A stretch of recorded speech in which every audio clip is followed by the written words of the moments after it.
right, let's get started and dive right into it, guys. It's great to be with everyone here today. Welcome to another edition of Webinar Wednesday, tips to help grow your online community.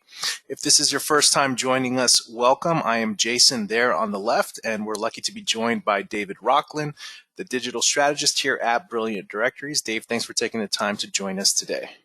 Of course, glad to be back with everybody today. We've got a really great tip of the week this week, some actionable steps that you can take no matter which stage of your website you're in. So really looking forward to that one.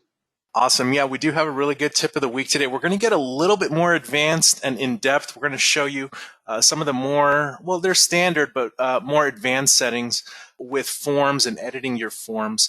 So we're going to breeze through some of the lab updates today and then dive right into that tip of the week. I always like to mention, if you haven't already done so, go ahead and take a minute right now to join our Facebook group. You can head on over to brilliantdirectories.com/Facebook and click on that blue join button. It's a great way to keep in touch in between Webinar Wednesdays. I myself am pretty active in there, and there are some really productive and constructive conversations going on there from fellow membership website owners. So brilliantdirectories.com/Facebook. Definitely look forward to seeing you guys there. And also, for those of you joining us for the first time, welcome towards starting your journey. Just a little summary of what Webinar Wednesdays are for.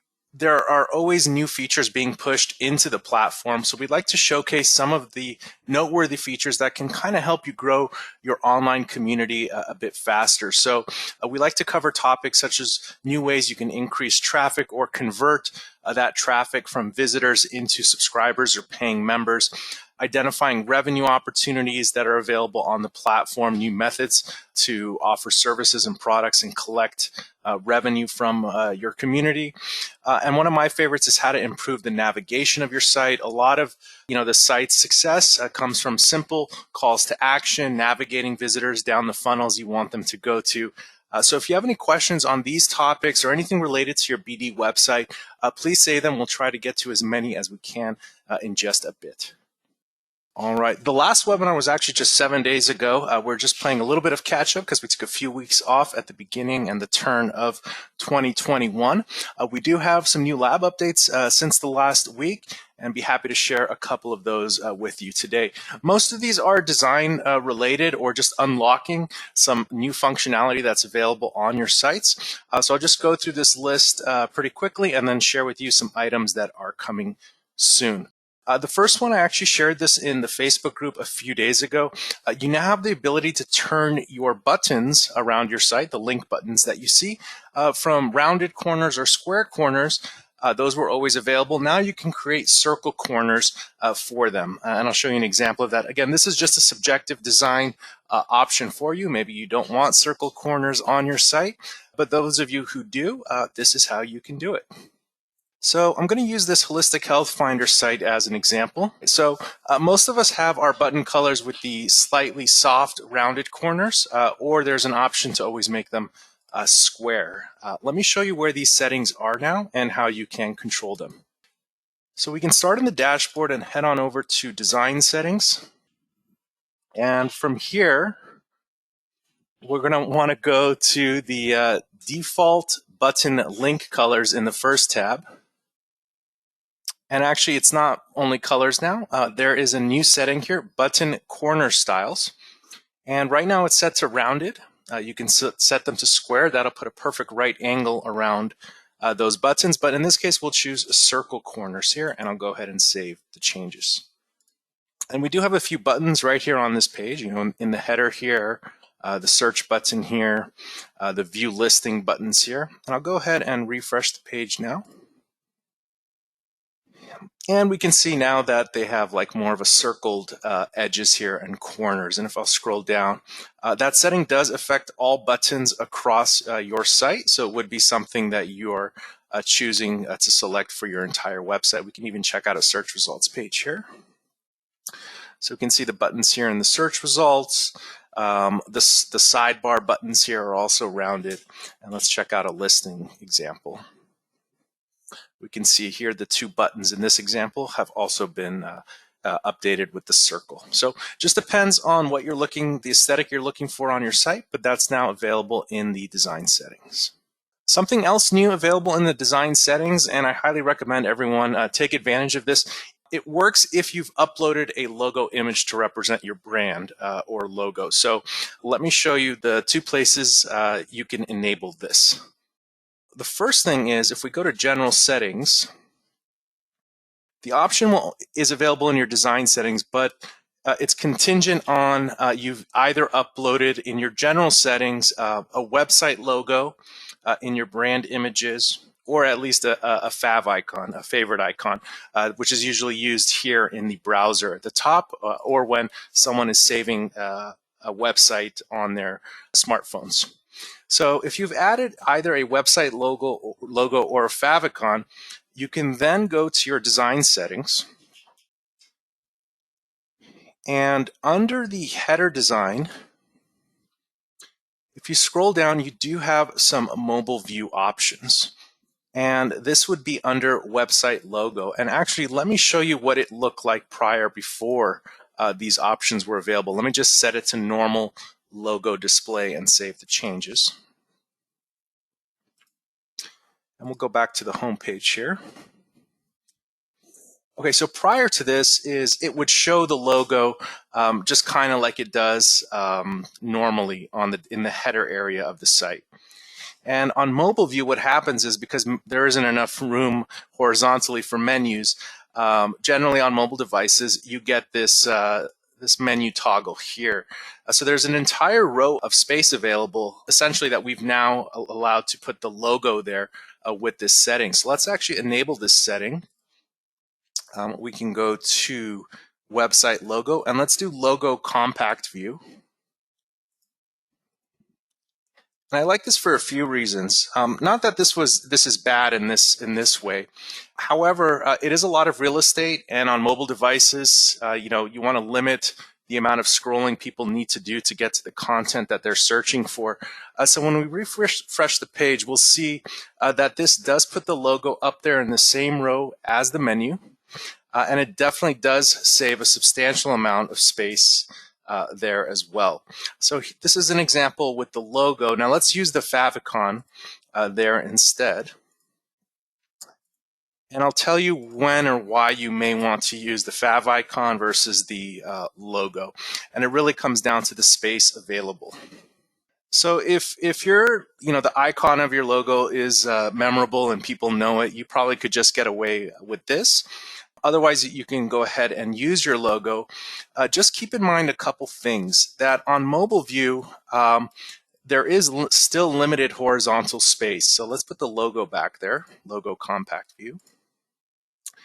And I also want to log in as a member. Don't forget, when members log in, they also have their account menu there as an example. Let's just log in as this member here. So I'll refresh here. And we can see here, so there are now three elements here. You have the menu, you have the member's account that they could toggle on mobile, and then of course now you have your logo. So just be conscious of the fact that these three elements would be there. I do have a trick if you want to save some space. Having the text menu here isn't required. It is a text label. Most people are familiar with just these three bars here that represents the menu. So let me show you how you could shorten this if you want to get rid of this the word menu here. So as you can see here, so it doesn't overlap with the logo. You want to go to your text labels, and a quick way to find it is just in the search filter here, search for bars. And this is the mobile main menu icon. So this is the icon. It's a font awesome icon. Just remove the word menu here, and it'll just use the icon. And if we refresh the page now, we can see here we just have the bars there. And again, most people are familiar with this. They shouldn't have any problems identifying this as where the menu is on mobile. And again, I really like it. It provides that app-like feel when people are visiting your site from a mobile device.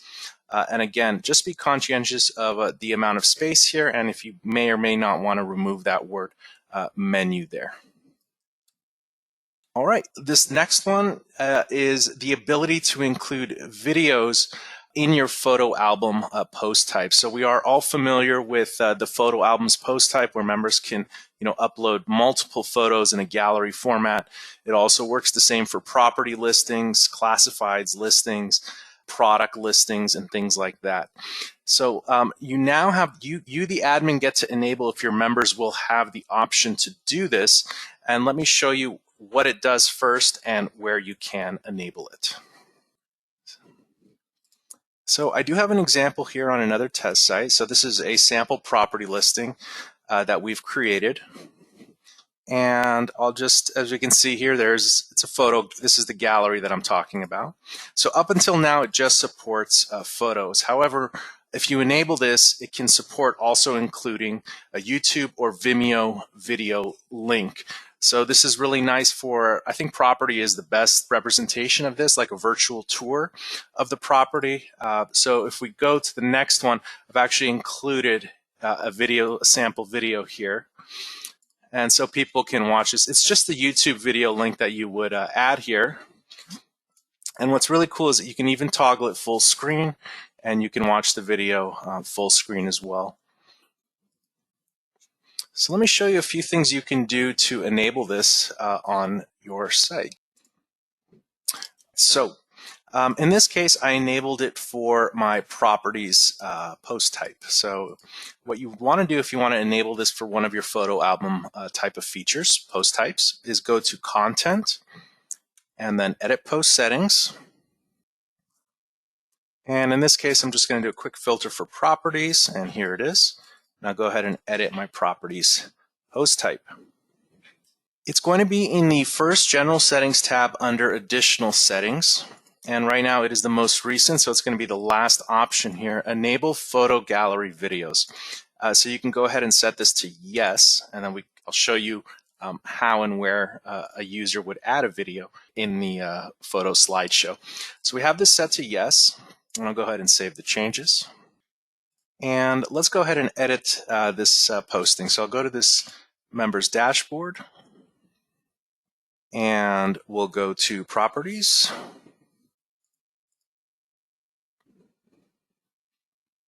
Okay, great. So here's my sample property. I'll go ahead and manage the photos.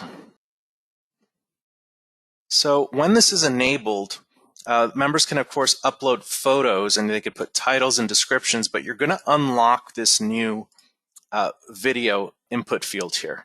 And this is where they can input a YouTube or Vimeo link, and the video will replace the image in the slideshow. So we can see in this case, I made the second one have a video link here, and that's what's playing on the front end of the website when people are viewing this. So you may want to provide some instruction to your members that this is now available. If you make it available, it should add some value and make the website a little bit more interactive overall. So it'll keep people on the site longer. Your members will like it as an option. It is very common when people, I like to use the properties example a lot, but it could be for any post type.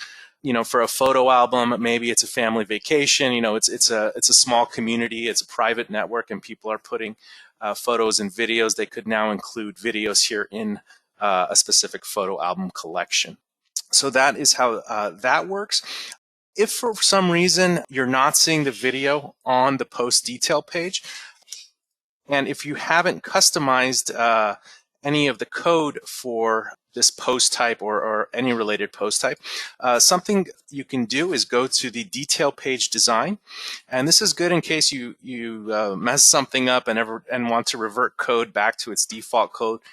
You can always go to that post type, go to the detail page design, and you can always restore the default code that loaded with the site for this section. So you can go ahead and, in this case, I would choose property, restore default code, and hit save, and then just save my changes here. And I can make sure I have the most updated code here. This isn't something that's updated often or frequently, so most of us don't ever need to do this, but just in case you want to keep things fresh, you can do this on a per post basis, and all the default post types are listed. You just have to select the one that you'd like to restore the code for. This can be done for both the detail page design, search results, and profile page design. However, most of us won't need to touch the code there, so it's just a fail-safe in case things go wrong. And we do have a couple questions from Ryan on that update. The first one was he wanted to know if this video option only applies to these photo album post types. And the second question was if he could edit that example line to further explain that if they do put a video link, it will override the image. Good question. So one, to answer, this is a text label. So you can edit this, and also this is a text label. And also I believe there's placeholder text. So all three of these are text labels that you can edit to your site's needs and provide instructions and things like that. The second question is, so this feature is to make the video part of the actual slideshow. So as people are sliding through, they get one of the slides will be a video. With that said, if you go to any of the post types, you can in the description put additional images and videos here as well. It won't be part of the slideshow itself, but it will be part of the description. So this has always been here. This is to make the video part of the actual slideshow. Generally, again, I'll use the properties example. When people are listing properties, they'll list all the photos, and then the last one is like a virtual tour video or something of the like. So in that sense, there are two ways to get videos onto a post's detail page. In this case, it would be putting it in the slideshow, or you can, as always, enter it into the description of the post here. All right, this next one, just a short while ago, we released the community comments add-on, where you can have comments on posts, and it would show the comment count on that post page. Let's see an example of that now, actually. This property listing should be an example of that. If we go to view the post. Yeah, so we can see here in the top, we have some, print button, like button, and the comment count. There's 2 comments on this post. And if we scroll down, this is the new community comments feature here. You can choose what the title says, and people can write a comment if they choose to. If they're logged in, they can leave a comment, and it will add the comment. So this shows the comment count. If we refresh the page, now there's 3 comments. Up until now, we were just showing the comment count on the detail page, but we've enabled the functionality to show the comment count on the search results pages. You do have to enable that. It won't just start showing by default. So we can see here in this example, there are 3 comments associated with this post. Again, it's been liked, so it's a nice way to show some interaction. So if you are using the community comments add-on on your site and you do want to show the comment count within the search results page, and I really like this because it kind of shows more like a community forum environment. This could be a questions and answers site. So this doesn't need to be a property listing. It could be a question somebody asked, and the comments are all the answers. So it would be cool to see how many total answers a question has received. So it's a really nice way to emulate a community forum environment if used the right way. So let me show you where you can enable the comment count in your search results. So if you have the add-on, this will be under the post comments section here. Currently it's under the content section, so click on post comments. And basically here you have a 360-degree view of all the comments posted on a site. And in the top right corner, we have global settings for the post comments. So here you have, I'll just quickly review this for those of you that don't know. You can enable post comments altogether on the site.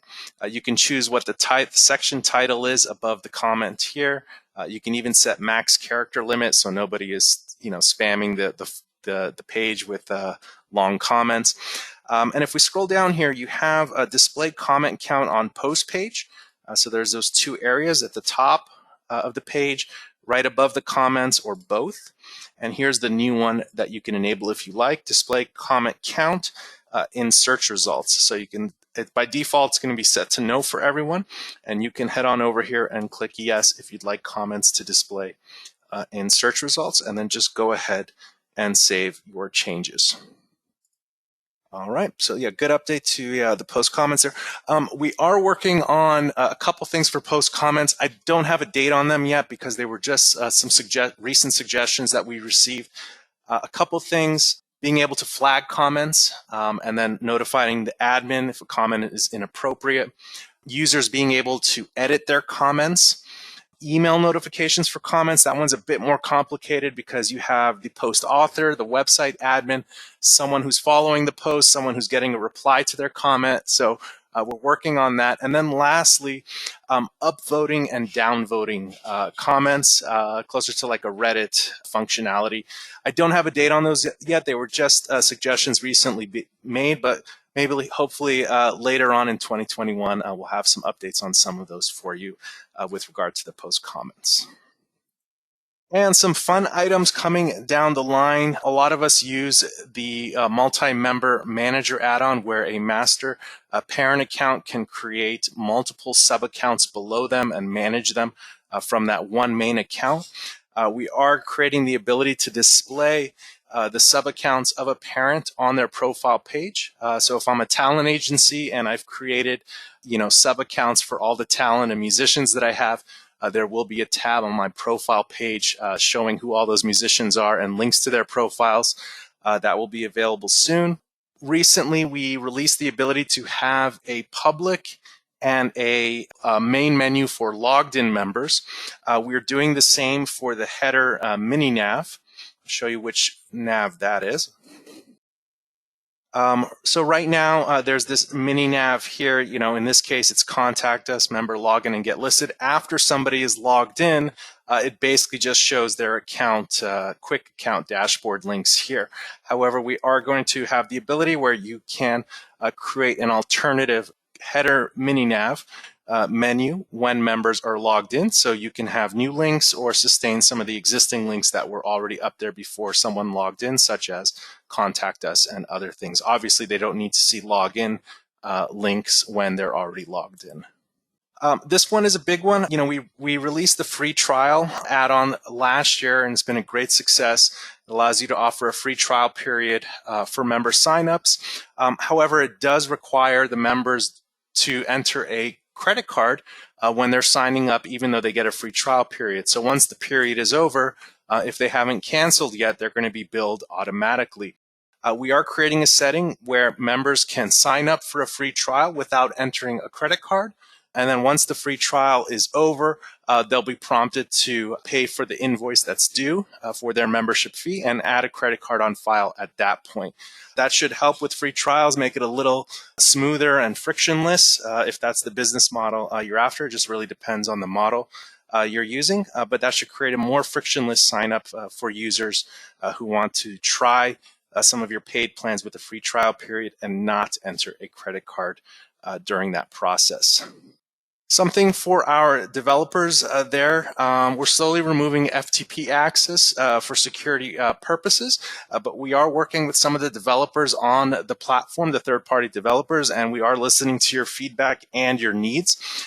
So we are creating the ability to save web pages with dots in the URL. So you could do .txt files, .html, .css, and you will save the web page with that, and you can load a custom widget there. This is more developer talk than anything else.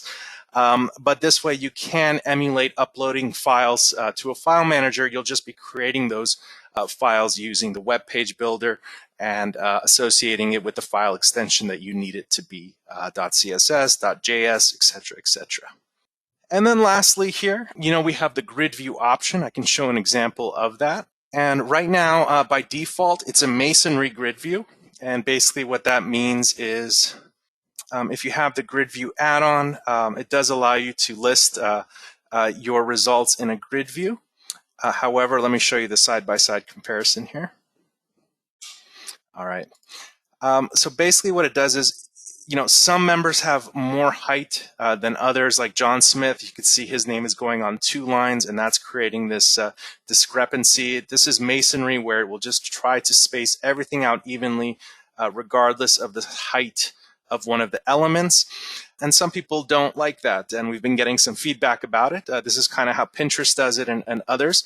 But we are creating an option where you can have your grid view, and it's going to actually, this is not a best example, but it's going to make everything even. So it's going to be a structured grid view.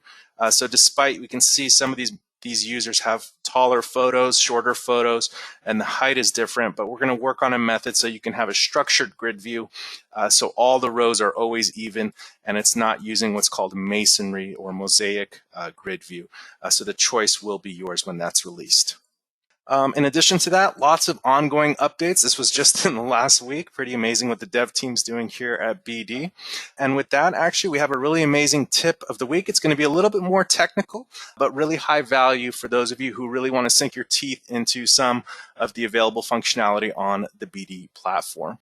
So without further ado, Dave, you've done a great job creating this tip of the week for us using exit surveys to reduce member cancellations. And in my opinion, this is really an exercise on how to leverage some of the built-in form functionality with Brilliant Directories. So if it's okay, can I pass it to you? Definitely. Let's dive right into this. So I think a lot of times when we talk about exit surveys or any kind of survey for that matter, we might automatically think, oh, we're going to have to use some other third-party survey platform in order to facilitate this, maybe something like SurveyMonkey or Google Forms. But the Brilliant Directories platform actually has a lot of built-in form functionality that we can utilize in order to implement this sort of exit survey. So we'll start by going over exit surveys, what they are, how they can benefit us, and then we'll go into actually how to implement something like this on your own website.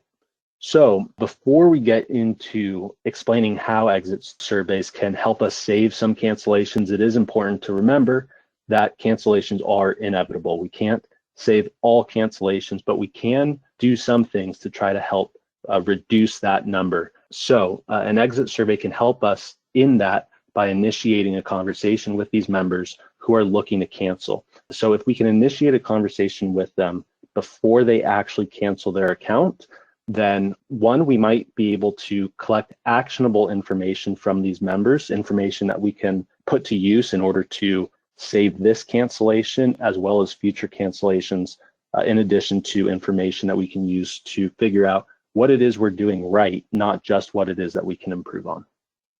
So what is an exit survey? Really simply, it's a short questionnaire. You really want to keep this maybe to somewhere around 3 questions that members will submit prior to sending their account cancellation request. So they'll submit this form before they cancel their account, and that will give us a chance to try to save the cancellation. So why should we utilize an exit survey? So aside from collecting that useful information about our members' decision to sign up and to cancel, it gives us an opportunity to learn from the members that we aren't going to be keeping. We can improve our membership experience, determine what we did well and what can be improved upon. We can also turn what is potentially a negative experience into a positive one, not just for the member. If maybe they had a bad experience, we can provide a solution to them to make that right, but also a negative experience for us, the website owner, having a member cancel. If we can save that cancellation, then that becomes a positive experience for both the member as well as us, the website owner. And also, we could potentially leave on good terms with the member if they give us our feedback and we reply to them with potential solutions, or we tell them that we'll actively look into solving these problems. And so that could help them leave on good terms. Maybe they'll return in the future once we've solved any problems that they've identified, or maybe it just wasn't the right fit for them, but they have some friends or colleagues that our membership community might be right for, that they would end up recommending our site to. And I know we don't have actual data on this, but you know, I'm sure there is a percentage of people who are canceling just because they don't know how to use something, even though they could potentially, there's features built into what you're offering to your membership plans, or they just don't understand how something works, or where to get the most out of your service. So with the opportunity to capture them with an exit survey, you could help recover that small percentage of people who might just be lost and need a little push in the right direction before they pull the plug completely. So what should we be asking on this exit survey? Again, we want to keep it short and easy to fill out. It should be something that members are happy to complete, information that they're willing to provide us prior to canceling. So the three main questions we want to ask, and probably we don't want to ask anything additional because again, we want to keep this process simple and easy, and we want this information from these members who could potentially be canceling. So the three questions we want to ask are, why are you thinking about canceling? This will tell us what went wrong with their experience on our website. We want to ask, what was their primary reason for joining our community? This will let us know what we did right, whether it was in our marketing or our product or service marketing. It lets us know what we should continue focusing on. And then the third question we want to ask is there anything that we can do to convince you to stay? So this kind of allows us to put forth a sign that we're willing to make things right, regardless of what may have gone wrong with this member's experience on our website. We want to know how we can improve and how we can make the experience right for this person and other members moving forward. And so once the member submits their exit survey, those three questions, they submit it, they could still go on and cancel their account on their own. But if they don't, or if you take that option away from them, then we want to follow up with these members who submitted that exit survey and offer them a solution that addresses the reason that they wanted to cancel, specifically the reasons that they submitted in their responses. And another great tip is we want to try to get them on the phone. It's a lot easier to make a personal connection with our members, our customers over the phone. It could be a really quick 5-minute conversation, but it could be a lot easier to try to convince them to stay or to understand what went wrong and how we can fix it if we're speaking with them over the phone than going back and forth over emails or a live chat or something like that. So some potential solutions you can offer. These are just general ideas. Again, it depends on the specific circumstances for what your membership community is offering and why a particular member wants to cancel. But some potential solutions would be to pause, downgrade, or upgrade their membership, maybe provide them with a coupon code that reduces their membership fee, give them a complimentary profile audit so we can go through their profile or their listing with them, figure out what areas could be improved upon, what additional information they may want to add to figure out how they could get the most out of their membership. And then maybe also provide some tips on how to get the most out of their membership. Maybe they're not utilizing all of the features that we're offering them. Maybe we're not doing a great job at marketing what features or services we have to offer to them. And so that could be a learning point for us. So getting them on a phone, going through what their experience was on the website, why they're canceling, really understanding that, and then providing them with a solution for their unique circumstance could help save that one cancellation, but could also help prevent future cancellations if we're able to take this information from them and act on it in order to prevent those future cancellations. And so that leads us into this slide, learning from our survey data. Again, it's not just an extra step that we want to make members take before canceling. We really want to take the responses that we get from these members and understand why they're joining, why they're canceling, and figure out what we can change to encourage more signups and less cancellations. That's really what it comes down to in the end. Now that we've gone through explaining what an exit survey is, how it can be beneficial, both from a member's perspective as well as from our perspective as a website owner, let's see how we can go ahead and create this form and then actually implement it on our website. Awesome. So let's do one thing first. Let's see what by default is here when somebody wants to close their account, their member account on a BD website. So a member is logged in, and it's not just a one-click button. They would have to go to their billing information page or their manage account page. So we'll just click on the billing information here. And it's actually, it's in the manage account page. So they can go to their billing, the downgrade membership, that says contact us, or they can click on close my account. So by default, this is kind of what's showing for everyone. It says, are you sure you want to close your account? It says no, go back, and then yes, close my account. So if the member selected this, it would set their account to canceled. in the backend area, and it would cancel any paid subscriptions that they might have. So they can certainly close their account on their own. You could modify this stuff to make them jump through other hoops and things like that. With the exit survey, you could just put one extra barrier that can, as David said, like a final plea to get them to share their feedback and then potentially help save them from wanting to cancel their account. So this is what we've done on another site, actually the same demo site we were using. Let's go to the dashboard, and we'll go to the Manage Account page, and we'll click on the Close My Account button. Okay, so we've done something a little playful here. First thing is we found an animated GIF with a puppy dog. It says, "Please don't go." And then we created a form using the form manager. We'll go through those steps in a sec. And very simple. It says, "Maybe we can help. Let us know below. Why are you thinking about canceling?" So they can give you some input there. What was your primary reason for joining our community? And in this case, we've made them required fields. And is there anything we can do to convince you to stay? So kind of those three questions David was asking. And then there's a button here, "Give me options to remain a member." So they're not leaving yet. But if we scroll down, we see it's that same kind of module there. And we've changed the text label here. It says, "Click the link below to officially close your account." So that's similar to what we're seeing here. Are you sure you want to close your account? And then two buttons. In this case, it says, "Click the link below to officially close your account." But we've put this hurdle in front of them as a last-ditch effort for them to share some feedback.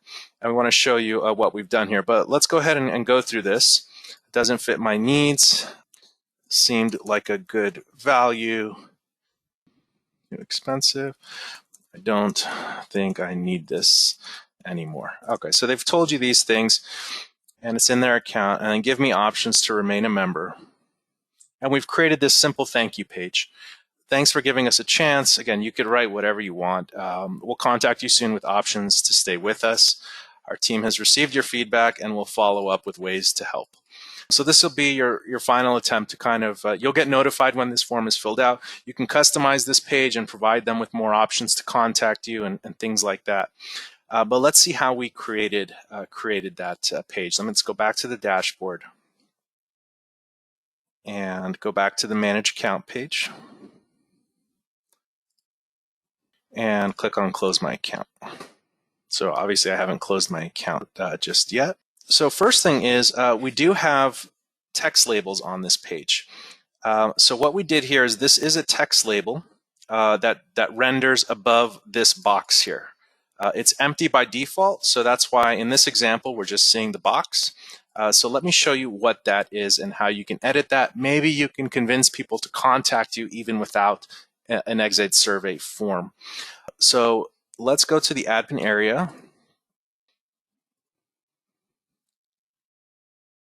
So what you can look for, I believe it's called, let me see. I'm going to put this in the chat for everyone. Okay, great. So this is called Close Account Section Header. That's the text label. And in this case, we're rendering a form we created. All we did is put form exit survey. Let me actually cut this out of here and just put some text here. Don't leave us. Call to save your account. I do, 1-800. So that would be like the minimum you could do is just put something in this text label. It's left empty by default. It's called Close Account Section Header. Let me put that in the chat here. And when you put something in this text label, it will then, I'll go ahead and save the changes. Again, this is like the minimum you can do. It's just going to be plain text on the page. Okay, it says like no styling, nothing. It says don't leave us, call to save your account, and so on. So very plain text. In this case, we created a custom form with our exit survey and a page that it redirects to. So let's put this form equals exit survey back in here. And that's what's really cool about BD is you can really put forms and widgets, even in the text labels, and it'll render that kind of stuff throughout the site. So we'll refresh the page again. Okay, great. So now, Dave, we should go to the form manager, right? Yeah, let's go to the form manager and show them the exit form, the exit survey form that we created. Okay, cool. So go to the form manager, and we created a form. We just clicked on the new form button, and let's click on edit here. When you click on that new form button, just so everyone knows, it basically creates a copy of the website's contact us form. The one where it says, please enter your name, your email, and phone number and a message. So it really starts you off with something very basic, and then you can modify it from there. So we did a couple things here, some simple, some a little higher level. That image of the dog, the puppy dog here, and says, please don't go. Well, we created a field called custom HTML, and we basically put an image here. So that'd be slightly higher level there, but that's something we did there. Then we put a title heading in the field type title. Maybe we can help, let us know below. And that's what we're seeing here. Maybe we can help, let us know below. And then we have our three main input questions. Also, we have a hidden field for their email. I'll explain that in just a little bit. Again, this is a little slightly higher level, but it does input their email address when the form is submitted for them. But here's the radio select. Why are you thinking about canceling? And we put a comma-separated list of the options here. What was your primary reason for joining the community? This is a multi-line text input field, so like a text area where they can just put whatever they want in there. And then same thing, another multi-line text input field. Is there anything we can do to convince you to stay? These here, these three here, custom HTML for the consent, these just load with when you create a new form. We really don't need to mess with those. And then the submit button, we just changed what it said. It says, give me options to remain a member. And that is what we're seeing with the submit button, give me options to remain a member. So not too complicated. I would familiarize yourself with creating a custom form, maybe create a sample page and kind of play with the form, add fields, see how you can collect data and things like that. That's a great way to create landing pages and things like that. So Dave, should we go to the form settings next? Actually, if you want to go over the email input field first, and then let's go over the settings. Okay.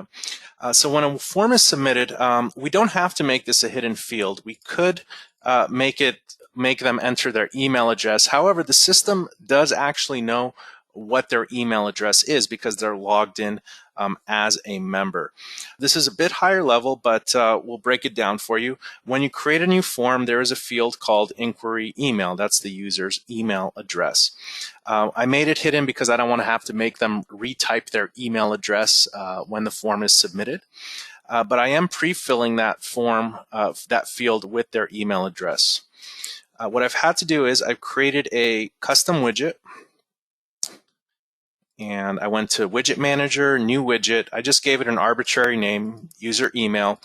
And I put this snippet of code here. It echoes the user's email address. So this basically is saying print the member's email address. So I'm putting that in the widget. So that's what the widget will render. And the widget is called user email. And what I've done is I've created a hidden field and I said widget equals user email. That's the default value. It's going to, in effect, already pre-input into a hidden field. Nobody sees it. Takes care of a lot for you with that there. So again, slightly higher level, but super useful there. Just a couple things to do. Custom widget, put the user's email, and then we're going to have that as a hidden field. Does that cover that, Dave?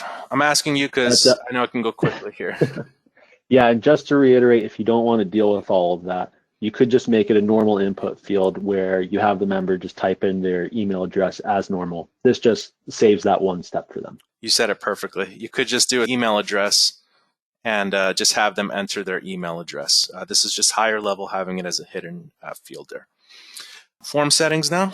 Yeah, let's go to the form settings and show them the redirect on submission. Okay, great.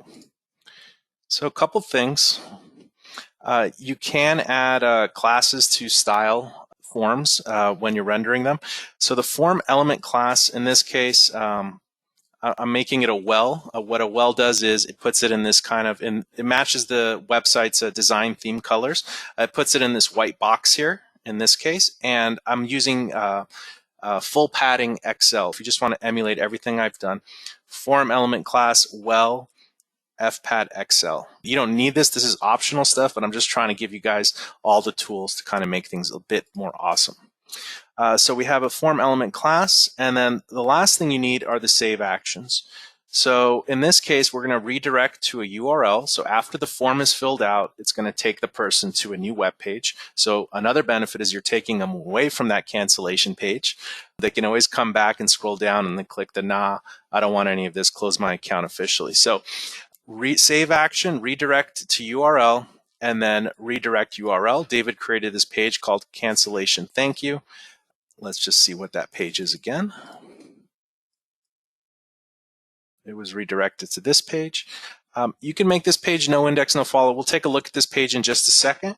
But after the form is filled out, it'll take people to this page. And that's basically all you need to do with the form settings. Save actions, redirect to URL.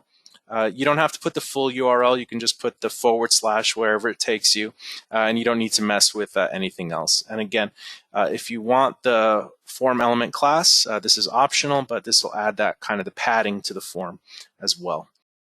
And okay, let's go back here.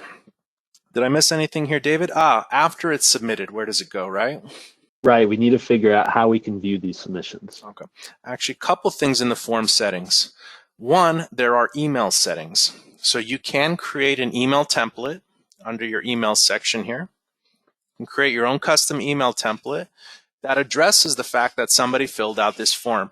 Thank you so much for giving us another chance. We hear what you're talking about. Someone from our team will look at your account and see what we can offer you. These are things that you can create a new email template with and then have that email template sent after that form is filled out. So you can go to email settings, send email after submit, set that to yes. Email template to send to the person who submitted the form to the member. So you can go ahead and choose your custom email that you created specifically for this instance. And again, it's not just for exit surveys. If you guys have landing pages or application forms and things like that, this is a really cool way to send a confirmation email with next steps or what they can expect, or just letting them know that you've received their message. And then you can send an email to the admin. So it'll go to you, the owner of the website's email, but you can put alternative email addresses here too. Maybe you have other staff who are specifically helping you with the exit survey. You can make sure that they get an email when this form is submitted so they can follow up in real time with the person who submitted the form. And in addition to that, you can create a custom template if you want to for that. These are more just alerts for the admin, just to ping you when this form is filled out. So nothing fancy is really required, more than just the ping. But there are email settings here, and it is a good way to let the person who just submitted the form what the next steps are. Okay, when the form is submitted, they can get a follow-up email.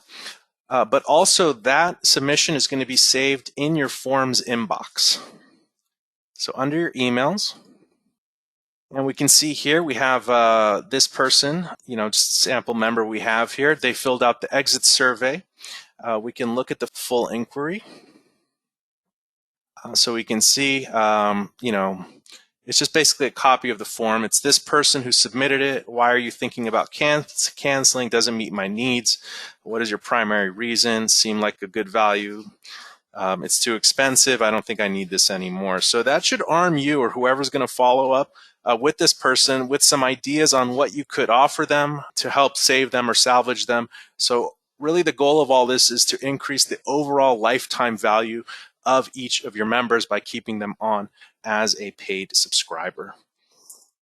So that's nice and tidy there. And again, you can ask as many questions as you need or makes sense for your industry. We just kept it to these three.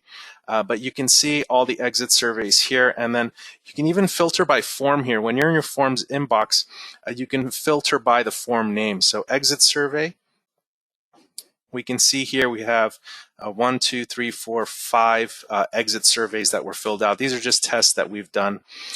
and we can see that it has the person's email address. It lets us know what their member ID is. So really high value information here for any forms that you create throughout your site, letting you know who the person is and how they correspond to your site with regard to their member ID. Okay, have I missed anything here, David? I think you got it. So just to summarize, the steps would be to create a new form for your exit survey, create a thank you page, then go into your form settings, set that redirect URL to your thank you page, and then those are the major steps. And then just paste in your form shortcode into the text label, and then that would be it. Then you would either monitor your inbox or here in the admin area, your forms inbox for submissions on this form, and then you can then follow up with these members. That's right. And again, we've updated the text here, so it's kind of like maybe this is the last ditch effort. Maybe we can help you. We're not totally hiding it, but we're kind of putting blockers in front of this, click the link below to officially close my account. Yes, close my account. We definitely don't want to stop someone who just wants out altogether so they can stop their billing and things like that. But this extra hurdle not only could deliver happiness to the member who might be confused about the service or doesn't fully understand it, as opposed to just pulling the plug altogether. Yeah, maybe sometimes they just need a little TLC to help them on their way. So again, this was a little higher level than what we normally do for our tip of the week. It really showed you how the forms work here. I think one last thing is just this page, David, the cancellation thank you page. Let's just show you guys where we added that. That's under content in the web page builder. And what we did is we created a new page with this blue button here. I'll just scroll down here. Cancellation thank you, or I guess save, we should call it. And all we did is we put the title here. Thanks for giving us a chance. We'll contact you soon with options to stay. This was the custom URL we created. It can be whatever you want, but this is what we put in the form settings with a / to correspond to the page we want to send people to. And yeah, we just have the titles here and then the happy face image we got online and our team. You could put whatever you want here. It could be more ways to contact you. It could be instructions on how to maximize the use of their profile. Again, it's customer's choice here, what you think would add the most value at this particular stage in the member's journey with you. Cancellations are inevitable, but there's no harm in trying to figure out what went wrong and making it right. And what's cool is once you create that form and the page to redirect to, all that data is saved in your, your forms inbox. And one last thing that's really cool is if you ever wanted to kind of look at everything all together, you could filter by form like exit survey, and then you can export all those inquiries, and it'll give you a nice Excel file with all the different form fields that you had, like why did they cancel, all the questions you're asking will be in the column. So if you ever wanted to just look at all the metadata and see like what the most popular responses were for any of the forms that you create, exporting the inquiries is the way to do that. Glad we went over this today. Thanks for that suggestion, David.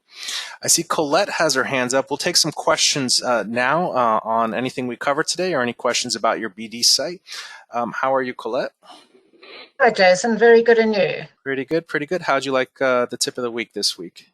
Awesome. I can't wait to put all that in. Great. Thanks very much for that, David. That's great. One question related to that is there a way of doing different exit surveys for the different membership levels? Right now, it's just tied to that text label. So unless you put, and I don't think it would be very difficult, but you would need different rules in that text label. So if it's this membership plan, show this form or show this content, whatever you like. But that's not a bad suggestion. I'll talk to the team about that, Colette, and see what we can do about that. Lovely. All right. Thank you, Colette. Thanks a lot. You're welcome. Not all suggestions are always pushed, but we definitely do appreciate them. And 90% of the updates that we push are from your suggestions. So we'll always do our best to make things come to life. All right, let's see who else has their hand up here. All right, we got our good friend Sean here. Sure. How you doing? Excellent. Great presentation. I have two set of question. One of them is a little technical. The other one is very beginner question. Let's just start with the technical question. Regarding each member's traffic. So the directory has a option to add the Google Analytics, but other portion, do we have an option to put the Google Tag Management to each member? So for example, a member asked me a question regarding how much traffic my location, my section of your website. I don't have any way to, at least based on my knowledge, to be able to tell him or her that how much traffic received. The only thing I know is through the Google Tag Management, but do you have an option to add the tag to this section or no? Yeah, I have good news for you and I have good news for you. Which one would you like first? All right. I'll tell you. So to answer, okay. So you can add code to each specific member's head area is where you would put the tag manager. So in your admin area, let's say your member provided you with their tag manager code. You can make this available for them to input themselves too. You can customize their contact form, and have them paste it there. But the easier if they just gave it to you at the beginning, so you can work and see how it's being used. But if you click on the quick edit in your search members for any of the members, under advanced options, you can put custom head code here, which is generally so you're going to drop the tag code there. You can also have custom CSS and even a custom URL, and then custom meta tags as well here. So you have that. But even easier, if you just want to show them how much raw views their profile has received, and it actually does a lot more than that. I would recommend the profile analytics add-on, and this will tell them how many raw views their profile has received, how many views their posts have received. So if they're posting events or articles or jobs or whatever, it'll show them how many views.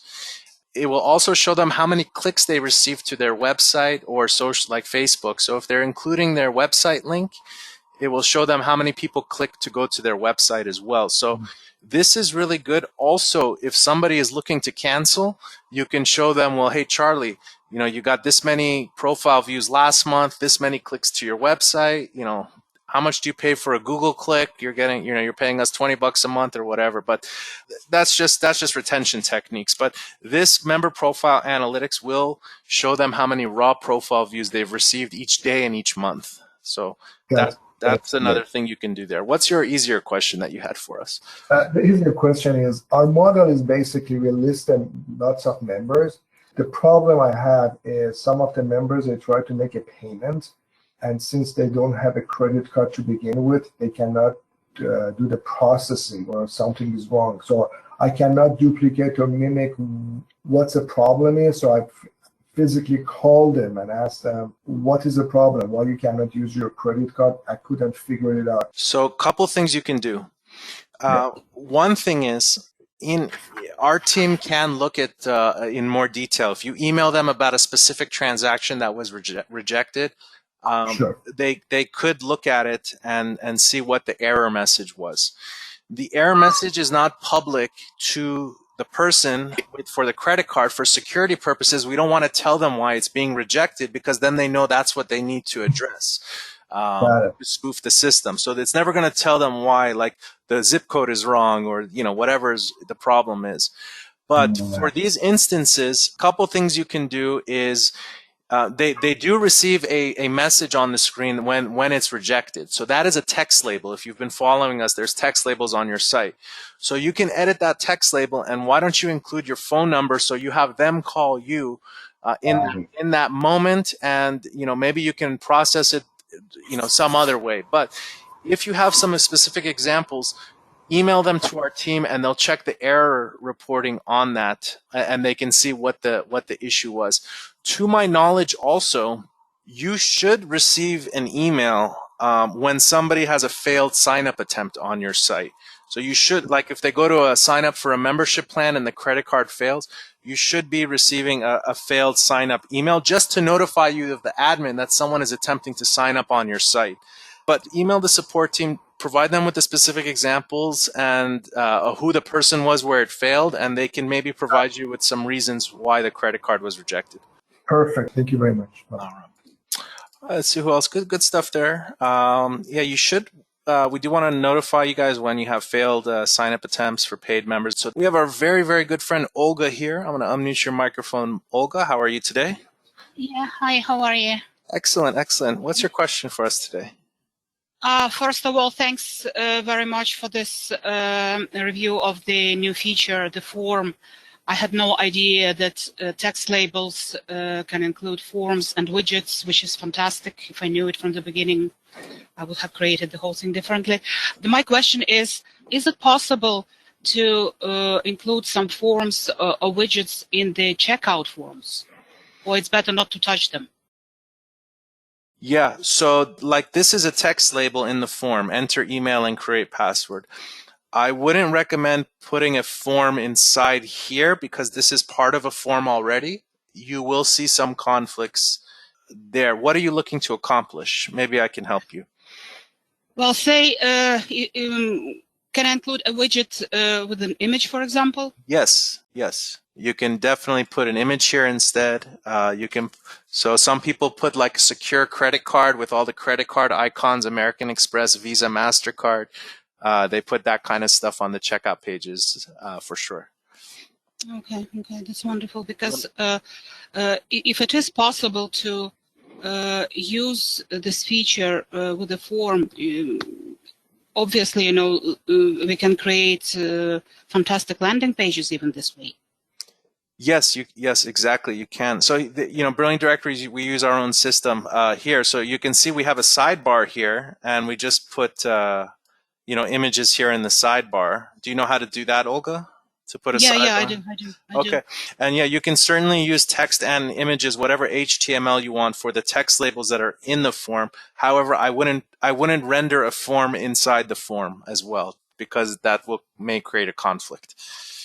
Yeah, but even putting images would be a fantastic feature for me because I use a lot of forms on my website.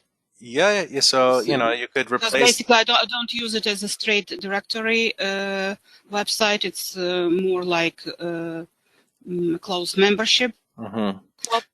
And those images would definitely add a lot to all the forms I'm using. Sure. I mean, you could put. Yeah, you could definitely use images, and that would definitely be recommended. Anything that will help motivate the people and make it easier for them to digest what they're looking at. Got time for one more question here, and let's see who has their hand up. Our good friend Eric. How you doing, Eric? Oh, good. How are you guys? Pretty good, pretty good. And what's your question for us today? I wanted to know if there was any way to on the member results tab for events to include the map view, because events have those location tags on it. Yeah. It should be there by default. Let's go to our demo site, Demo Bootstrap. If it's not there for you, you may want to email the support team. But if any of the events have a location attributed to them, I mean, on a member's profile on the tab on the events tab.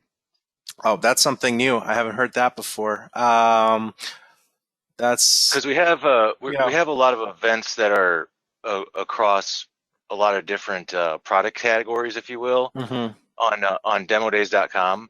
And so, we don't use the calendar because it includes all the events. And so we're trying to find a way to, a compact way when somebody comes onto someone's profile, if they do have events, to see like maybe a small map of, just like the search results map view mm-hmm. looks. For that one, you might want to reach out to a marketplace developer. What about that user ID search results? Can that be set to show in the map result instead of list result? There you go. What you can do is, so you can go to events, and then you can do like question mark user ID equals. And then you put the user ID's number. You might want to start. You can choose to start in map view. there's not a URL to show map view when they land here. Oh, you know what? There is. You are absolutely correct. You Okay. can do like map view equals map, or I don't remember what it is off the top of my head. Yeah, there you go. See, view equals Oh. map. So Okay. let's see if that works for events. Okay, so to answer your question, you could then link to the user ID, right, for events, and then do the view. Let's see if this works for posts. So this isn't working for post types. Seems like it's just working for member listings, but that's really, we do have that, so we should. Because I would just put like there's already that code in the Yeah. No, profile tab to echo the title. So I would just echo yeah, you can URL. the URL exactly. Very smart. Okay. Ask in the Thank Facebook you. group still, and we'll check it out for you. See what we can do. All right. Thanks. All right. Good stuff, Eric. All right. Well, wow. This was an action-packed webinar. Thank you guys for sticking with us to the end. Fantastic tip of the week, David. I think this is by far one of the most useful that we've done in a long time, and they're always jam-packed with good information. Lots of BD Lab updates. The next webinar will be in 2 weeks. If you have questions in the meantime, just like we've been suggesting in the webinar, you can join us in the Facebook group. Head on over to brilliantdirectories.com/Facebook. On behalf of myself, David, and the entire Brilliant Directories family, thank you guys so much for joining us. The next webinar, again, is in 2 weeks. Have a great day and a brilliant week. Catch you guys later. Bye-bye.